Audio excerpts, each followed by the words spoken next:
Assalamualaikum and hello everyone. আমি তোমাদের instructor Hassan Nursejan, welcoming each and every one of you to another lecture of 10 minutes. আমরা English first পেপারের যে পাঠ্য বই ইংলিশ ফর টুডে সেখানকার বিভিন্ন লেসন্স নিয়ে আলোচনা করছিলাম। আমরা আজকে যে ইউনিটটা নিয়ে কথা বলবো সেটা হচ্ছে নেচার অ্যান্ড এনভায়রনমেন্ট, এবং এই ইউনিটের যে লেসনটা হচ্ছে আজকে আমাদের আলোচনার বিষয়বস্তু সেটা হচ্ছে ম্যান অ্যান্ড ক্লাইমেট। তো এই লেসনটা নিয়ে আজকে আমাদের আলোচনা হবে। আসুন এখনই শুরু করে দিই। তো ফার্স্টে হচ্ছে আমাদেরকে একটা টেক্সট দিয়েছে, এটা একটু পড়তে বললো। আসুন পড়ি, দেখি কি বলেছে। Humans can neither change the sun's radiation nor the earth's orbit around the sun. এই যে সূর্যের বিকিরণ বা রশ্মিগুলো রয়েছে, এই বিকিরণটাকে কিন্তু মানুষজন চাইলেই চেঞ্জ করে দিতে পারবে না। আবার এই যে আমরা সূর্যের আশেপাশে পৃথিবীর যেটা কক্ষপথ রয়েছে, এটাও কিন্তু মানুষজন চাইলেই সে চেঞ্জ করতে পারবে না, পরিবর্তন করতে পারবে না। But they can control the increase in the amount of greenhouse gases and its effect on the atmosphere. কিন্তু সে কিছু জিনিস কিন্তু কন্ট্রোল করতে পারবে বা সেগুলো সে নিয়ন্ত্রণ করতে পারবে। কোন জিনিসগুলো? এই যে কতটুক অ্যামাউন্টে, কতটুক ভলিউমে আমাদের গ্রিনহাউস গ্যাসগুলো তৈরি হচ্ছে বা আমরা কতটুকু বাড়াচ্ছি, গ্রিনহাউস গ্যাসগুলো কতটুকু বাড়ছে আমাদের অ্যাটমসফিয়ার বা বায়ুমণ্ডলে, এবং এটার কারণে আমাদের বায়ুমণ্ডলের উপর কি কি প্রভাব পড়ছে, সেই জিনিসগুলো কিন্তু আমরা নিয়ন্ত্রণ করতে পারবো। কি নিয়ন্ত্রণ করতে পারবো? আমরা কতটুকু গ্রিনহাউস গ্যাস প্রডিউস করছি, কতটুকু উৎপন্ন করছি, এবং তার প্রভাব কিরকম পড়ছে বায়ুমণ্ডলে, সেই জিনিসগুলো কিন্তু আমরা আসলে নিয়ন্ত্রণ করতে পারবো। Only during the last 100 years, the carbon dioxide concentration has been raised alarmingly in the atmosphere, and we humans can be held responsible for this. শুধুমাত্র এই গেল শতকেই আমাদের বায়ুমণ্ডলে কার্বন ডাইঅক্সাইডের ঘনত্ব অ্যালার্মিংলি, একদম উদ্বেগজনক হারে কিন্তু বেড়ে গিয়েছে, এবং সেটার জন্য কিন্তু আমরা মানুষ যারা রয়েছে, মানব জাতি যারা রয়েছে, তারাই কিন্তু এটার জন্য দায়ী। The main cause of the increase in carbon dioxide level in the atmosphere is the burning of fossil fuels. এটা মেইন কারণটা কি, আসল কারণটা কি, কার্বন ডাইঅক্সাইডের মাত্রাটা বায়ুমণ্ডলে কেন বেড়ে যাচ্ছে? বাড়ার কারণটা হচ্ছে আমরা যে জীবাশ্ম জ্বালানি পুড়িয়ে ফেলছি, এটা জীবাশ্ম জ্বালানি পুড়িয়ে ফেলার কারণে হচ্ছে বায়ুমণ্ডলে কার্বন ডাইঅক্সাইডের মাত্রাটা বেড়ে যাচ্ছে। Since the end of the 19th century, industrial activities increased rapidly, giving rise to many factories. ঊনবিংশ শতাব্দীর শেষ ভাগ থেকে হচ্ছে শিল্পের বিভিন্ন কাজকর্ম বা শিল্পায়নের কাজকর্মগুলো অতি দ্রুতভাবে বাড়তে থাকে, যার কারণে হচ্ছে আমার কিন্তু আদতে ফ্যাক্টরিগুলো বাড়তে থাকে। এখন ফ্যাক্টরি বাড়ার কারণে কি হচ্ছিল লক্ষ্য করি। These factories required energy which was produced through the combustion of coal. এই যে ফ্যাক্টরিগুলো রয়েছে, তাদের চলার জন্য কি দরকার? শক্তি দরকার। এই শক্তিটা আসতো হচ্ছে সে সময় যখন কয়লা পুড়িয়ে ফেলতো, কম্বাস্টন অফ কোল। কয়লা পোড়ানোর মাধ্যমে হচ্ছে ওই শক্তিটা ফ্যাক্টরিগুলো পেত। বিসাইডস কোল, কয়লা ছাড়াও other sources of energy such as mineral oil and natural gas were also burned to heat our houses, run cars and airplanes, or to produce electricity. আবার কয়লা পোড়ানো ছাড়াও বিভিন্ন ধরনের শক্তির কিন্তু উৎস ছিল, যেরকম মিনারেল তেল অথবা প্রাকৃতিক যে গ্যাসগুলো রয়েছে, সেগুলো পোড়ানোর মাধ্যমেও কি করা যেত? আমাদের যে বাসাবাড়ি রয়েছে সেগুলো গরম রাখা যেত, গাড়ি এয়ারপ্লেন গুলোকে চালানো যেত, এবং বিদ্যুৎ উৎপাদন করা যেত।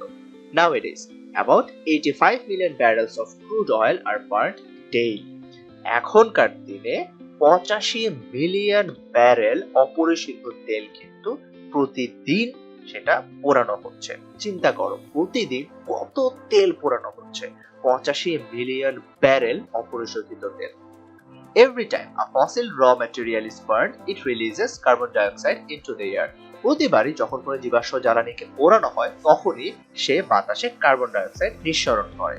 Therefore, it is clear that more and more greenhouse gases like carbon dioxide are being generated worldwide by humans. তো এটার মাধ্যমে কিন্তু আসলে পরিষ্কার হয়ে যায় যে পৃথিবীতে পুরো বিশ্ব জুড়েই যে বিভিন্ন ধরনের গ্রিনহাউস গ্যাস রয়েছে, যেরকম কার্বন ডাইঅক্সাইড, সেই জিনিসটা আমার ডেইলি অনেক বেশি পরিমাণে উৎপন্ন হচ্ছে, কারণ মানুষই কিন্তু আমরা সেই জীবাশ্ম জ্বালানিগুলো পোড়াচ্ছি। Moreover, we are also strengthening the greenhouse effect by deforestation, which means cutting down trees. এটা ছাড়াও এই যে গ্রিনহাউস গ্যাসগুলোর যে প্রভাব, এটাকে আমরা শক্তিশালী করছি কিসের মাধ্যমে? ডিফরেস্টেশনের মাধ্যমে। ডিফরেস্টেশন মানে হচ্ছে গাছ কেটে ফেলা। এই প্রক্রিয়ার কারণে কিন্তু গ্রিনহাউস গ্যাসের প্রভাবগুলো আরো বেশি শক্তিশালী হচ্ছে। এরপর দেখা যাচ্ছে every year enormous areas of forests are destroyed by people to obtain wood and to clear regions for mining and to create pasture. প্রতি বছর বিপুল পরিমাণে ফরেস্ট বা বন জঙ্গল কিন্তু ধ্বংস করা হচ্ছে। মানুষ এটা ধ্বংস করছে কিসের জন্য? টু অবটেইন উড, কাঠ সংগ্রহের জন্য, এবং to clear regions for mining and to create pasture, আমার খনন কাজের জন্য বা বিভিন্ন ধরনের খনি খুঁজে পাওয়ার জন্য বা তৈরি করার জন্য, এবং চারণভূমি বা তৃণভূমি পাওয়ার জন্য কিন্তু আমরা সে বন জঙ্গলগুলো ধ্বংস করে খালি করে দিচ্ছি। This loss of the forest causes dual problems. এই যে আমরা বন জঙ্গল ধ্বংস করে ফেলছি, বন জঙ্গল হারিয়ে ফেলছি, এটার কারণে ডুয়াল প্রবলেম হয়, দুই ধরনের সমস্যা হয়। এক, trees that are burned up release large volumes of carbon dioxide gas into the air. প্রথমত, এই যে আমরা গাছগুলো কেটে তারপর অনেক সময় পুড়িয়ে ফেলছি, তাই না? আমরা তো উড পাচ্ছি বা কাঠ পাচ্ছি, সেই কাঠ পুড়িয়ে ফেলছি। এই বেসিক্যালি গাছগুলো পোড়ানোর মাধ্যমে কিন্তু বিপুল পরিমাণে কার্বন ডাইঅক্সাইড গ্যাস বাতাসে ছড়িয়ে পড়ে। অন দি আদার হ্যান্ড, আবারও এটাতে একটা সমস্যা গেল যে কার্বন ডাইঅক্সাইড আমরা আবার প্রডিউস করছি, আবার উৎপন্ন করছি। এটা ছাড়াও as forests absorb a lot of carbon dioxide from the air and deliver oxygen instead, we also destroy an important storehouse of carbon dioxide when we clear forest. আরেকটা সমস্যা হচ্ছে গাছপালা কিন্তু আসলে যে কাজটা করে সেটা হচ্ছে সে কার্বন ডাইঅক্সাইডকে শোষণ করে নেয় এবং এর মাধ্যমে সে হচ্ছে অক্সিজেন ছেড়ে দেয় বাতাসে। সো গাছপালা বা ফরেস্ট কিন্তু, বন জঙ্গল কিন্তু আসলে কার্বন ডাইঅক্সাইডের একটা স্টোর হাউসের মতো কাজ করে। সে কার্বন ডাইঅক্সাইড রেখে দেয়, অক্সিজেন দিয়ে দেয়। আমরা আসলে উল্টো কোন কাজটা করছি? আমরা কিন্তু গাছই কেটে ফেলছি, যেই কারণে কার্বন ডাইঅক্সাইড কিন্তু শোষণ করার কেউ থাকছে না। সো একে আমার শোষণ করার কেউ থাকছে না, আবার হচ্ছে গাছ পুড়িয়ে আমরা কার্বন ডাইঅক্সাইড প্রডিউস করছি, উৎপন্ন করছি। তাহলে কিন্তু গ্রিন হাউস গ্যাসগুলো রয়েছে, কার্বন ডাইঅক্সাইডের মতো গ্রিন হাউস গ্যাসগুলো রয়েছে, সেগুলোর উৎপাদন কিন্তু দিনকে দিন আসলে বেড়েই যাচ্ছে। তো আমাদের টেক্সটটা আমরা পড়লাম, এখন হচ্ছে আমরা কিছু ট্রু ফলস করব। Read the statements below and say if they are true or false. If false, give the correct information. আমরা এখন কিছু স্টেটমেন্ট দেখব। স্টেটমেন্টগুলো দেখে আমাদেরকে বলতে হবে সেটা কি সত্য নাকি মিথ্যা। যদি ফলস হয়ে থাকে তাহলে আমাদেরকে সঠিক তথ্যটাও দিতে হবে। আসো লক্ষ্য করি। প্রথম স্টেটমেন্টটা হচ্ছে fossil fuels are burned at an alarming rate due to industrialisation. শিল্পায়নের কারণে আমার জীবাশ্ম জ্বালানিগুলো উদ্বেগজনক হারে পোড়ানো হচ্ছে। এটা কি সত্য নাকি মিথ্যা স্টেটমেন্ট? এটা কিন্তু একদমই ক্লিয়ার যেটা একটা সত্য স্টেটমেন্ট। It's true. আসলে শিল্পায়নের কারণে কিন্তু আমার জীবাশ্ম জ্বালানি অনেক বেশি পোড়ানো হচ্ছে। Second statement, coal is the only fuel used for generating energy. শক্তি উৎপাদনের জন্য শুধুমাত্র আমরা কয়লাই কিন্তু ব্যবহার করে থাকি, কয়লাকে আমরা জ্বালানি হিসেবে ব্যবহার করে থাকি। এটা কিন্তু একটা ফলস স্টেটমেন্ট, মিথ্যা একটা স্টেটমেন্ট। কয়লা ছাড়াও other fuel such as mineral oil, natural gas, এই জিনিসগুলোকেও কিন্তু আমরা ব্যবহার করতে পারি এনার্জি বা শক্তি উৎপন্ন করার জন্য, উৎপাদন করার জন্য। ওকে, সেকেন্ড স্টেটমেন্টটাও দেখলাম। এখন আমরা থার্ড স্টেটমেন্টটা দেখি। At present, nearly 85 million barrels of crude oil are used weekly.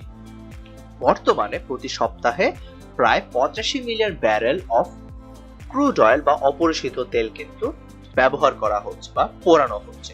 এটা কিন্তু একটা ফলস স্টেটমেন্ট। আমরা পড়েছিলাম যে উইকলি না, আসলে ডেইলি 85 মিলিয়ন ব্যারেল অপরিশোধিত তেল ব্যবহার করা হচ্ছিল। এত বেশি ডেইলি, এটা কিন্তু উইকলি না। ওকে, ফোর্থ স্টেটমেন্টটা দেখি। Deforestation is caused by nature. ওই যে আমরা ডিফরেস্টেশন পড়েছিলাম না, যে গাছ কাটার যে প্রসেসটা, সেটাই হচ্ছে ডিফরেস্টেশন। এটা নাকি নেচারের কারণে হয় বা প্রকৃতির কারণে হয়ে থাকে। এটা কিন্তু false statement. Deforestation is caused by human. আমরাই কিন্তু এটার কারণ। ডিফরেস্টেশন কারণ কিন্তু আসলে আমরাই, মানুষই। ওকে, ফিফথ স্টেটমেন্ট বলছে forest help consume carbon dioxide gases from the air. বন জঙ্গল আমার যে কাজটা করে সেটা হচ্ছে বাতাস থেকে কার্বন ডাইঅক্সাইড গ্যাসগুলোকে শোষণ করে নেয়। এটা কিন্তু আমরা লাস্টের দিকে পড়েছিলাম যে এটা একটা ট্রু স্টেটমেন্ট। আসলে সেই কাজটা করে থাকে এবং বিনিময়ে সে বাতাসে অক্সিজেন ছেড়ে দেয়।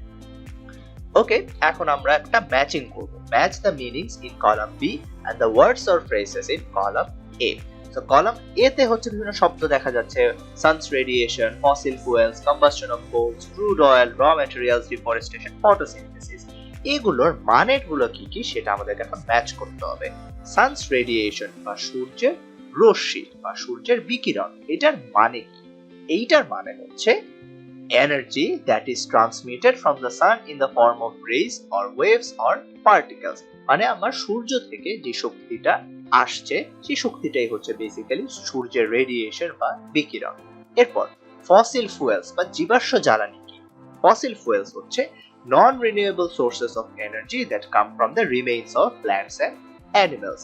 ফসিল ফুয়েলস হচ্ছে সেই সকল এনার্জি সোর্স বা শক্তির সেই সোর্স বা উৎস যেই জিনিসটা আসে হচ্ছে প্ল্যান্টস এবং অ্যানিমালস এর জীবাশ্ম থেকে, সেটাই হচ্ছে জীবাশ্ম জ্বালানি।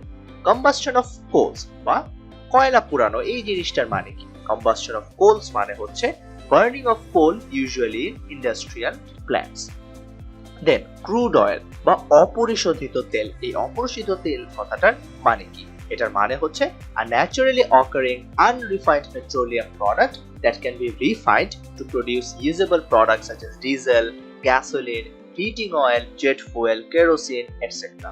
সো অপরিশোধিত তেল মানে হচ্ছে বেসিক্যালি এমন একটা তেল যে জিনিসটাকে পরিশোধন করে আমরা বিভিন্ন ধরনের পেট্রোলিয়াম প্রোডাক্ট পেয়ে থাকি, যেরকম ডিজেল, গ্যাসোলিন, হিটিং অয়েল, এই জিনিসগুলো।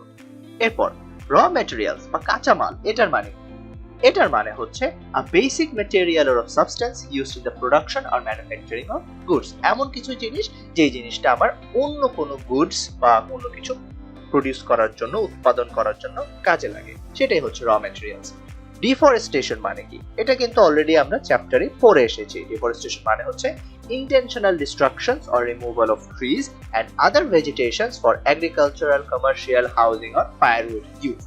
বিভিন্ন ধরনের কাজের জন্য এই যে আমরা গাছ কেটে ফেলছি, গাছ কেটে সাফ সুতরু করে ফেলছি, এটাই হচ্ছে ডিফরেস্টেশন। ফটোসিনথেসিস বা সালোক সংশ্লেষণ মানে কি? সালোক সংশ্লেষণ মানে হচ্ছে the process used by plants to convert light energy captured from the sun to chemical energy। ওই যে গাছপালা হচ্ছে লাইট এনার্জিটাকে নিয়ে নেয়, আলোর শক্তিটাকে সে কনজিউম করে নেয় বা শোষণ করে নেয় এবং কেমিক্যাল এনার্জি, কেমিক্যাল শক্তি প্রডিউস করে নিজে নিজে, এটাই হচ্ছে সালোক সংশ্লেষণের প্রক্রিয়াটা। সো এই ছিল হচ্ছে আজকে আমাদের ক্লাসের আলোচনা। আমরা ম্যান এন্ড ক্লাইমেট এই লেসনটা নিয়ে আলোচনা করলাম। আমরা দেখলাম যে মানুষ আসলে আমাদের বায়ুমণ্ডলে যত ধরনের ক্ষতি হচ্ছে, আমাদের পরিবেশ যত ধরনের দূষণ হচ্ছে, সবকিছুর পেছনে আসলে আমরা নিজেরাই দায়ী, এবং কিভাবে দায়ী, কি কি করার মাধ্যমে আমরা পরিবেশ দূষণ করছি, আমরা বায়ুমণ্ডলে গ্রিন হাউস গ্যাসগুলো বাড়িয়ে দিচ্ছি, এগুলো নিয়ে আমরা কিন্তু বিভিন্ন ধরনের আলোচনা করেছি। এরপর হচ্ছে আমরা বিভিন্ন ট্রু ফলস স্টেটমেন্ট দেখেছি, আমরা লক্ষ্য করেছি কোনোটা ট্রু কোনোটা ফলস ছিল, যেগুলো ফলস ছিল সেগুলো আমরা কারেক্ট তথ্য কিন্তু দিয়েছি, এবং লাস্টে আমরা একটা ম্যাচিং করেছি, যে ম্যাচিং আমরা দেখলাম বিভিন্ন শব্দের মিনিং গুলো। এর মাধ্যমে আজকে আমাদের ক্লাসটি শেষ হচ্ছে। আই হোপ সবকিছু আমরা অলরেডি বুঝতে পেরেছি। যদি হয়ে থাকে, that will be all for today guys. Thank you very much. ইনশাআল্লাহ তোমাদের সাথে নেক্সট কোনো ক্লাসে আবার দেখা হবে।